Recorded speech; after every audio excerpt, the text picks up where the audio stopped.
Mesdames et messieurs, bonjour. Une fois de plus, nous sommes là sur ce plateau avec mon père, oui, le pasteur apôtre Apollinaire Kandé. Oui. Papa, vous allez bien? Très bien, merveilleusement bien, c'est ce que j'allais dire. Gloire au Seigneur. Ça nous fait toujours plaisir de savoir que vous nous suivez, le feedback que nous avons. Ça fait quand même du bien. Ça fait du bien, ça fait un bout de temps, on n'a pas changé de sujet. Oui. Et aujourd'hui, on se lance dans un autre sujet. Aujourd'hui, on sera dans un autre sujet, un autre chapitre très intéressant et qui concerne les leaders. Qui concerne principalement les leaders. Principalement les leaders, parce que ce sont eux qui ont la responsabilité, la plus grande charge de diriger les congrégations. Exactement. Alors, avant de commencer, la prière. Tendre Père, nous te bénissons et nous te sommes infiniment reconnaissants de nous avoir fait grâce d'être là ce jour. Nous te recommandons, ô Éternel Dieu, ces instants. Nous te recommandons tous les frères et sœurs qui vont nous suivre de partout où ils sont et que nous aimerions, ô tendre Père, que le Saint-Esprit nous conduise dès le début jusqu'à la fin de cette émission. À la gloire de ton nom, nous prions. Au nom de Christ Jésus. Amen. Amen. Voilà, le chapitre que nous commençons aujourd'hui va nous prendre beaucoup de temps. Ça va prendre beaucoup de temps, estimons peut-être jusqu'à la fin du mois d'août. Peut-être. On va aller mollo. Partie par partie, parce que ça engage beaucoup plus des aspects. Oui, c'est important pour que l'Église soit bien dirigée. Oui, c'est très important, parce que vous savez, il y a un problème. Peut-être il y a des leaders aussi qui se méconnaissent, qui vont se réveiller pour prendre leur place et bien diriger. Et il y a d'autres aussi qui exercent déjà, mais qui vont s'arrêter pour essayer un peu de se recadrer, oui, afin de revenir sur la voie, oui, de Dieu lui-même, la bonne voie. Exactement. Alors, aujourd'hui, nous allons aborder la question de l'obéissance du leader. De l'obéissance des leaders. Ah oui, l'obéissance. Oui. Très important. Oui, très important. Pourquoi parler de l'obéissance? Quels sont les résultats de l'obéissance? Mais en quoi ça consiste, l'obéissance? Vraiment beaucoup de questions, mais c'est avec l'apôtre, évidemment, que nous allons échanger pour arriver à comprendre justement les avantages liés à l'obéissance. Oui. Mais aussi, si vous n'êtes pas obéissant, quelles seraient les conséquences? Quelles seraient les conséquences? Voilà. Merci beaucoup, parce que vous êtes déjà attentif. Et d'ailleurs, les conséquences, c'est d'ailleurs là où l'Église et l'homme se trouvent aujourd'hui. Oui. Alors, j'aimerais parler de l'obéissance pour parler après de la désobéissance et ses conséquences, oui, afin que l'homme retourne à l'obéissance et qu'il retourne dans son premier plan. Si je vous comprends bien, apôtre, vous voulez dire qu'au jour d'aujourd'hui, c'est l'obéissance qui bat le plein dans le chef. Désobéissance. Disons, la désobéissance, effectivement, oui, dans le chef de beaucoup de leaders. Depuis le jour d'antan. Wow. C'est pas seulement ce matin. Oui, c'est pas seulement ce matin. Hein. Voilà, donc nous allons commencer, apôtre. Voilà, nous commençons par le commencement. Le commencement. Et les commencements, nous sommes dans le livre de Genèse. Oui. Et prenons quand même un verset du Nouveau Testament, Luc chapitre 3, que j'aime bien, Luc chapitre 3, verset 38. Luc chapitre 3. Et verset 38, nous allons prendre aussi Genèse chapitre 1er, les versets 26 à 28. Chapitre 3, le verset 38, hein? 38. 38, c'est pratiquement le dernier verset de ce chapitre. Fils d'Enos, fils de Seth, fils d'Adam, fils de Dieu. Fils de Dieu. Oui. Genèse chapitre 1er, versets 26 et 28. La Bible dit, puis Dieu dit, faisons l'homme à notre image, selon notre ressemblance, et qu'il domine sur les poissons de la mer, sur les oiseaux du ciel, sur le bétail, sur toute la terre, et sur tous les reptiles qui rampent sur la terre. Voilà, le verset 28, Dieu le bénit, et Dieu leur dit, soyez féconds, multipliez, remplissez la terre, et l'assujettissez, et dominez sur les poissons de la mer, sur les oiseaux du ciel et sur tout animal qui s'émeut sur la terre. Très bien. Dernièrement, j'étais invité. Oui. Il y a un frère qui était en train de... C'était le jour du vernissage de son livre. d'ailleurs je salue en passant le docteur Abel, et il m'a invité de parler de la croix, mais dans la dimension apostolique. Oui. Et c'est comme cela que j'ai commencé par ces versets, et j'ai dit aux gens, écoutez, est-ce que vous êtes d'accord avec moi que Dieu n'avait jamais créé l'homme? Ils disent, mais non, comment est-ce que c'est possible? J'ai dit, voilà, rentrons au commencement. Et nous avons pris Luc chapitre 3, verset 38. Oui. Et nous voyons là-bas que Adam était fils de Dieu. Oui. Ça veut dire un petit Dieu. Oui. Il n'était pas un homme. Alors, ne suivons pas seulement, parce que la Genèse, c'est Moïse qui l'a écrit, Oui. mais il a écrit ces livres-là déjà dans la dimension de l'homme. L'homme où le Dieu, le petit Dieu, que le Père avait créé, avait déjà fait la chute. Et Moïse a écrit, mais quand, ça c'est ma compréhension, quand Dieu parlait à lui-même en disant créons, moi je pense qu'il n'avait pas dit homme, il avait dit créons un être qui soit semblable à nous. C'est seulement par après, quand il a fait la chute, qu'il est devenu un homme. Pourquoi? Parce que Psaume chapitre 82, Oui. le verset 6, Dieu dit, je vous ai dit que vous êtes des dieux, dieux, mais vous mourrez comme les hommes. Ah oui, ah oui, ah oui. Vous voyez, ça veut dire quoi? Dieu, il a créé son fils à son image et selon sa ressemblance. Ça veut dire, le monsieur que nous appelons aujourd'hui homme au commencement, il a été créé fils de Dieu. Alors vous allez comprendre que Adam, c'est lui qui fut le premier fils de Dieu. Oui. Vous comprenez? Non, c'est biblique, non? Oui, c'est biblique. Nous venons de le lire. Luc chapitre 3, le verset 38, on dit Adam, fils de Dieu. Fils de Dieu. Voilà. Vous comprenez? Alors, nous sommes dans les Écritures. Ça, c'est la vérité présente. Il faut faire très attention. Nous sommes dans les Écritures. Et parce qu'il était le fils de Dieu et que Dieu dit non, mais nous ne pouvons pas être moi et mon fils ici, eh bien, qui va diriger?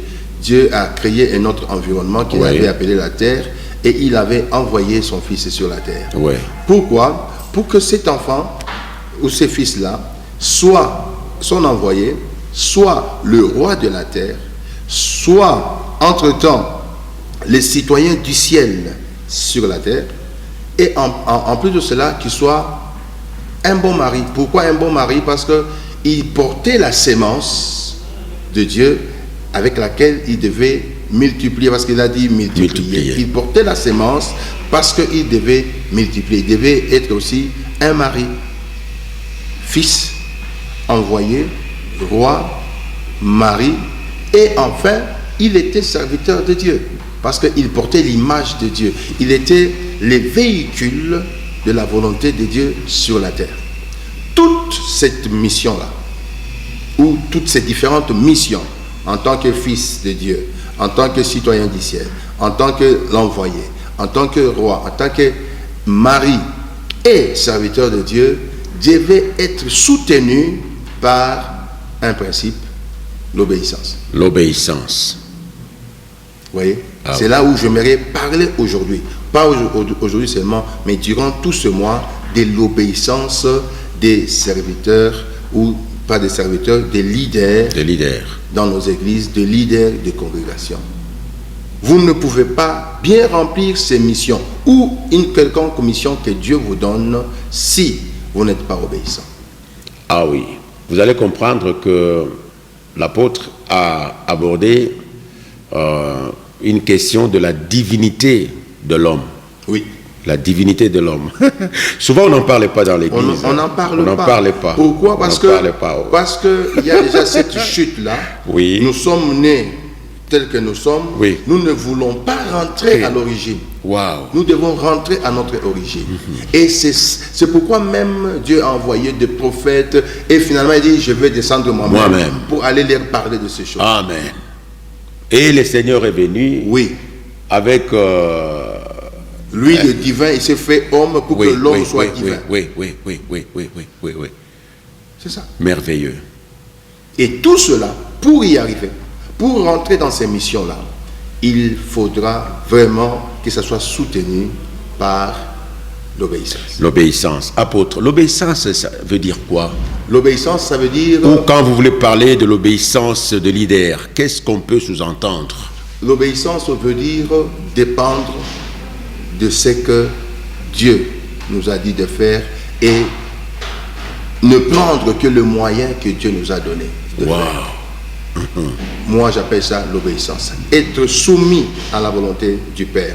Être soumis à la parole du Père. Avant que je n'agisse plutôt, avant que je ne parle, avant que je ne fasse quoi que ce soit, je dois d'abord me référer à ce que le Père me dit. Je comprends, apôtre, que par moment, nous voyons que le péché, c'est seulement quand quelqu'un vole, quand quelqu'un, commet l'adultère, tout ça. Mais pourtant, à vous entendre parler, je comprends que Dieu, il a sa volonté à lui, et qu'il voudrait que nous puissions accomplir sa volonté. Du coup, dès lors que je n'arrive pas à accomplir ce que Dieu attend de moi, et non seulement accomplir, oui, parce que tu peux accomplir par tes moyens. Il faut accomplir par les moyens de Dieu. Voilà, vous comprenez? Donc, dès lors que Dieu regarde que je n'arrive pas à accomplir sa volonté, ce qu'il attend de moi, selon le moyen qu'il a mis à ma disposition, ça devient un péché. Ça devient un péché. Le péché, c'est aller outre la parole de Dieu. Amen. C'est aller outre la volonté de Dieu. Amen. C'est aller outre les directives, les commandements. La loi de Dieu. Amen. C'est ça un péché. Oui. Et c'est là où vous allez voir, c'est comme cela que c'est vraiment intéressant.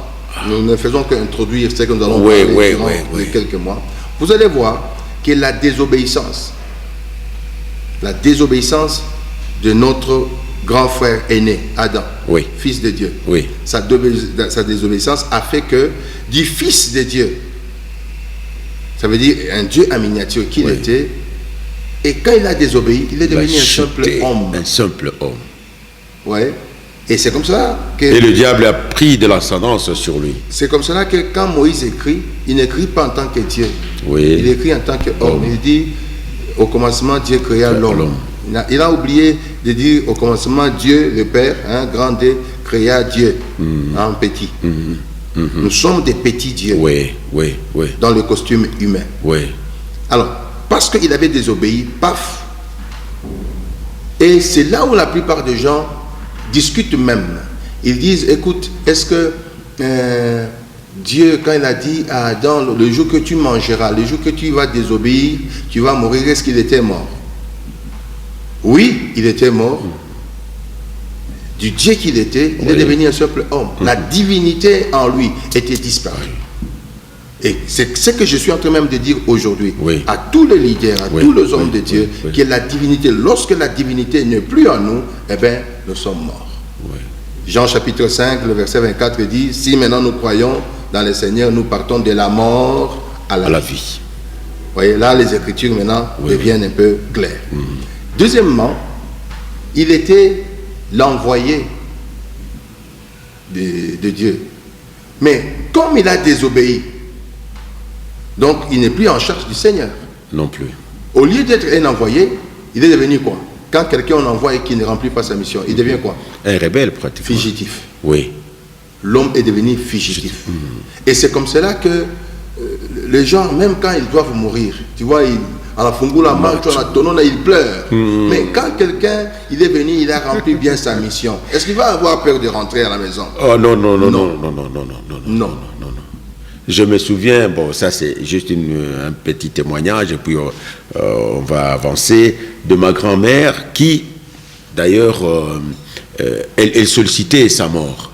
Elle disait, moi je suis rassasié des jours, et elle chantait une chanson là qui disait, Nina ni wandita ndita ni Yesu wandita kano kafike po pachalo chiweme. Je connais les chants. Voilà, vous comprenez. Donc c'est le Seigneur qui m'appelle pour que j'aille arriver dans le paradis pratiquement. Exactement. Donc rassasié des jours, elle l'a fini, elle n'a pas peur d'aller vers le Seigneur.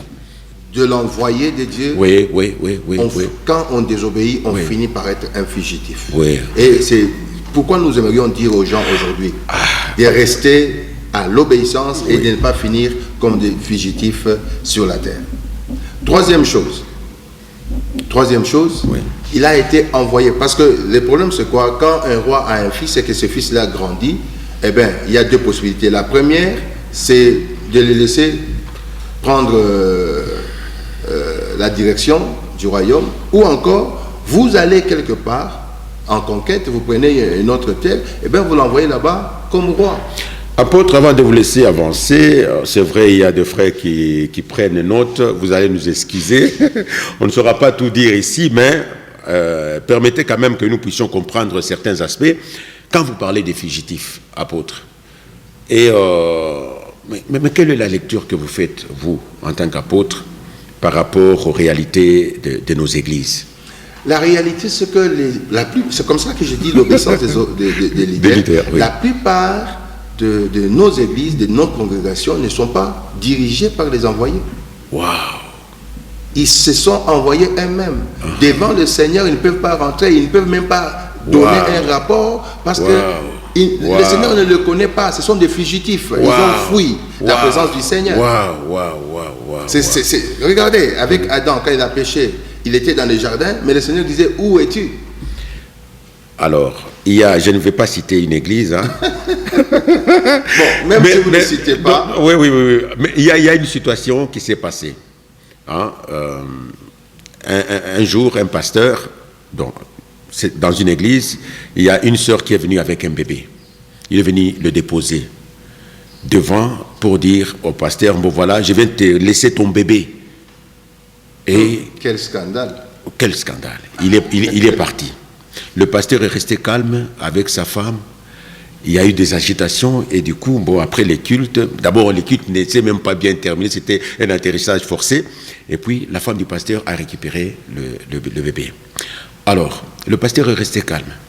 Bon, il a réuni les anciens, il s'est dit, bon, comme on vient déposer ce bébé pour dire que c'est mon enfant, ok, alors, avant que vous puissiez prendre des décisions pour me suspendre, moi-même je me suspends. Il est resté. 6 mois après, on a levé la mesure. La sœur là était partie à Kinshasa. 1 année et 6 mois, elle était dans une église. Pap! Le message tombe sur elle. On lui dit, non, toi là, tu ne mérites pas.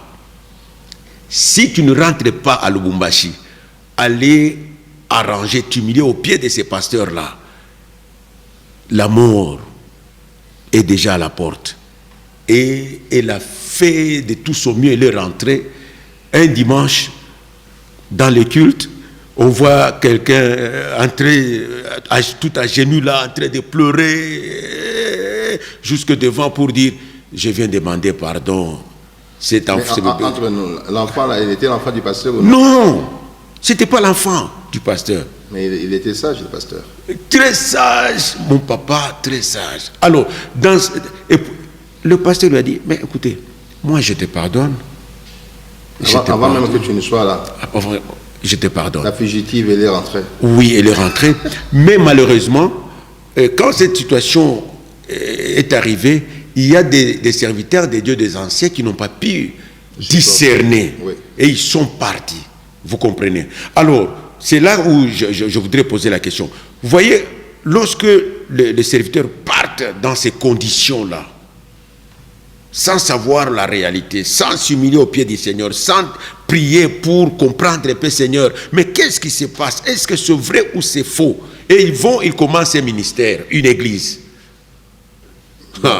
Là, c'est vraiment à discerner. Oui. C'est vraiment à discerner, mais je ne pense pas que ce soit une bonne option. Une bonne option parce que quand la sœur est revenue, elle a demandé pardon au grand jour. Et quelle était leur réaction? La réaction parce que de tout ce temps, pendant 1 année et 6 mois, leur lecture, leur façon de traiter ces pasteurs-là était comment? Et même leurs propos. Il y a une partie de serviteurs qui étaient partis, les autres, une autre partie qui était restée. Tout ça. Ceux-là qui étaient partis. Ah, Ah, mais Donc, il a accusé à tort. pour un adultère. Voilà. Oui, justement. Là, je ne pense pas que ça soit des envoyés. Oui. Ce sont des fugitifs. Voilà. Ils sont tombés juste Ouais. dans le filet du diable. Voilà. Et ils sont allés faire autre chose. Oui, oui. Et espérons s'ils vont nous écouter.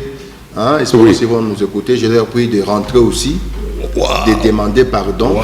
Et que peut-être, comme ils ont déjà commencé le ministère, que ce ministère-là soit finalement reconnu par Dieu sous l'onction de ce pasteur-là, qui déjà avait pardonné la dame. Oui. J'ai aimé sa réaction. Si c'était moi et toi, on allait te presser, mon pasteur, chercher des juges pour dire non, chercher l'Aden. Oui. Non, il n'a pas cherché l'Aden, il a cherché que Dieu lui donne raison.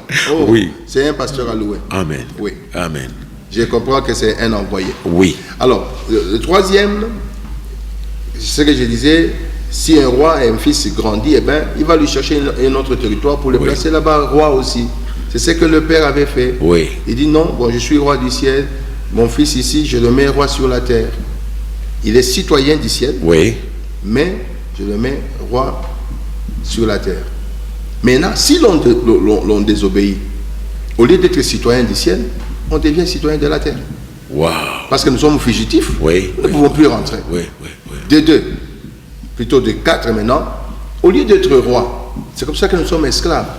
La Bible même nous dit que l'homme est esclave du péché qui domine en lui. Autrement, on l'a envoyé comme un mari, un bon mari. Il porte la sémence. Maintenant, quand l'on désobéit, il porte quelle sémence? Au lieu d'être un mari, pour construire, il est maintenant un destructeur de la lignée de Dieu. Et enfin, au lieu d'être un serviteur, ça veut dire le canal par lequel le Seigneur passe pour bénir, pour faire tout ce qu'il a à faire, eh bien, il devient maintenant serviteur du diable. C'est là où nous sommes en train d'interpeller aujourd'hui. Ça va prendre un bout de temps, mais ça va vraiment édifier beaucoup de leaders. Mais aussi remettre en cause le ministère que nous avons. Ça veut dire que, bon, s'arrêter, repenser sur notre jeunesse, comment nous avons commencé, comment avons-nous évolué, où sommes-nous arrivés, pour essayer un peu de se remettre sur la voie du Seigneur, sur la volonté parfaite de Dieu. Exactement. Donc, vous devez comprendre que la désobéissance engendre beaucoup de choses et les conséquences sont très, très, très lourdes. Qu'est-ce qu'un leader peut faire, apôtre, lorsqu'il se reconnaît en âme et conscience que, bon voilà, franchement, par rapport à ce que l'homme établi a dit, en tout cas, je me reproche. Ésaïe 59 est clair. Il dit, venez, revenez à moi, même si vos péchés sont rouges comme des cramoisis, je vais les blanchir et deviendront blancs comme la neige. Oui, mais il y a certaines imperfections, certaines erreurs, certains péchés, malgré qu'on les confesse personnellement, dans l'intimité avec le Seigneur, mais on n'a pas cette conviction-là. N'y a-t-il pas une possibilité de se confier Bon, il faut se confier à un plus grand que soi. À un plus grand que soi, ça veut dire, bon, un père, si vous avez un père spirituel, eh bien, confiez-vous à votre père spirituel.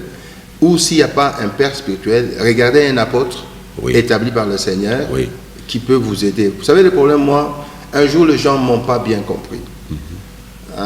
Je vais même vous dire à vous, aujourd'hui vous allez comprendre. Ce n'est pas par hasard que je suis avec vous. Amen. Et plusieurs personnes encore. Je ne me mets en connexion qu'avec quelqu'un qui peut me donner quelque chose. Amen. Pas d'une manière matérielle, mais spirituelle, morale. Quelqu'un qui peut me transmettre une valeur. Amen. Il ne faut pas vous mettre en connexion avec des gens qui vont... ça, on dit, non, mais c'est même biblique. Les mauvaises compagnies corrompent les bonnes mœurs. Je ne chercherai pas à me mettre à côté de quelqu'un qui va corrompre mes mœurs, qui va corrompre mes valeurs. Par contre, je veux aller devant quelqu'un qui a des valeurs, qui va me communiquer. L'onction, elle est communicative. Amen. Elle est communicative. Alors, c'est là où je dis à tous ceux-là qui peuvent se ressentir comme cela, je ne suis pas seul, je n'aimerais pas confisquer Dieu sur moi-même. Non, je ne suis pas seul. Il y a des apôtres à Lubumbashi, il y a des apôtres au Congo, il y a des pères auprès de qui vous pouvez vous confier et puis vous arranger cette situation. Et vous allez voir que il y a d'autres choses qui étaient parties dans votre vie qui reviennent automatiquement. Nous tendons vers la fin de notre émission, apôtre. Déjà, oui. Alors, si vous pouvez synthétiser ce qui a été dit aujourd'hui. Ce qui a été dit aujourd'hui, c'est que Dieu a donné à l'homme, nous le disons comme ça, à l'homme, beaucoup de missions à accomplir. Au commencement, nous n'étions pas ce que nous appelons, nous sommes des petits dieux, parce que nous sommes des fils de Dieu. Des fils de Dieu. Et à part ça, il nous a envoyés sur la terre, comme des envoyés, ça veut dire comme des apôtres. Il nous a donné la mission d'être son représentant, ça veut dire le roi de la terre, étant plutôt citoyen céleste. Il nous a donné la mission d'être de Marie, parce que nous portons la sémence. Il nous a donné la mission d'être ses serviteurs, ça veut dire le couloir par lequel il va se manifester sur la terre. Et toutes ces missions-là ont un soutien qui s'appelle l'obéissance. Et la désobéissance, directement, nous fait chuter de Dieu à l'homme, nous fait chuter du roi au serviteur, nous fait chuter du citoyen céleste au citoyen terrestre, nous fait chuter dans toutes les valeurs que j'allais dire, dans toutes les valeurs que le Seigneur nous a données, dans toutes les prérogatives que Dieu nous avait données, et nous devenons défaillants, nous devenons fugitifs, nous devenons désorientés, et nous devenons l'échec que nous sommes en train de déplorer aujourd'hui. Merci, apôtre. Mon cœur me dit de vous demander de prier pour quelqu'un qui nous suit, qui est touché par ce message, qui se voit justement que ce message c'est pour lui. Ok, frère, je me souviens, vous savez, le Saint-Esprit parle tantôt d'une manière, tantôt d'une autre. Nous allons nous incliner tous dans la prière. Tu vas mets ta main sur ton cœur et nous allons prier ensemble au nom du Seigneur et Sauveur Jésus-Christ. Seigneur Jésus, je te bénis. Je te rends grâce parce que, ô éternel Dieu, tu es venu sur cette terre afin que l'homme qui était tombé dans le péché recouvre son identité de fils de Dieu, son identité de roi, son identité de citoyen céleste. Mon Père et mon roi, il y en a plusieurs. Et parmi ceux-là, mon frère et ma sœur qui m'entendent en ce moment. Père, alors qu'il a sa main sur son cœur, mon Dieu, je prie que tu le pardonnes, que tu le réconfortes, que tu le retournes encore dans son identité, que tu le retournes encore dans son état, que tu le retournes encore au Père éternel, dans sa peau ou dans son identité de fils de Dieu et de roi. Là où même il n'avait plus le moyen pour régner, de dominer, Seigneur, qu'il puisse prendre maintenant cette identité, enfin, ô tendre Père, de régner et de dominer comme tu nous as créés. Père éternel, nous remettons tout ce cœur auprès de toi. Toi, le réparateur de brèches, toi qui sais, ô tendre Père, soigner, bander de plaies, Seigneur, fais-les, afin que ton Église même reprenne la force et la forme que tu lui avais donnée dès le commencement. Je recommande tous ces leaders qui m'ont entendu ce jour entre eux. Mais Seigneur, je ne fais que prier. Mais toi, tu sais ce que tu peux faire avec eux afin de le retourner, Seigneur, dans leur identité. Seigneur, je te bénis, je te rends grâce et le recommande à toi et à toi seul. Au nom de Christ Jésus, nous avons prié. Amen. Amen. Merci beaucoup, apôtre. Merci bien-aimé de nous avoir suivis. Et c'est par ici que nous mettons un point final. Moi et l'apôtre, nous vous disons au revoir et à la prochaine occasion. Mais s'il y a besoin de le rencontrer, venez au numéro 13 de l'avenue Lualaba, au quartier 5 dans la commune de Loroaché. D'ici là, portez-vous bien. Au revoir. Votre programme. Qu'est-ce qu'il faut enseigner? La Bible, elle est vaste, apôtre. Non, la Bible, elle est vaste, mais la parole, elle est unique. Toujours dans la même Bible, ils vont vous sortir des versets pour appuyer leur polygamie. Est-ce qu'il y a un passage qui appuie la polygamie? Ils vont vous dire que David avait autant de femmes. C'est une confusion totale qu'ils font. Est-ce que David était pasteur? Il n'était pas pasteur. Est-ce que David était dans l'église? Pas du tout. Prenez donc rendez-vous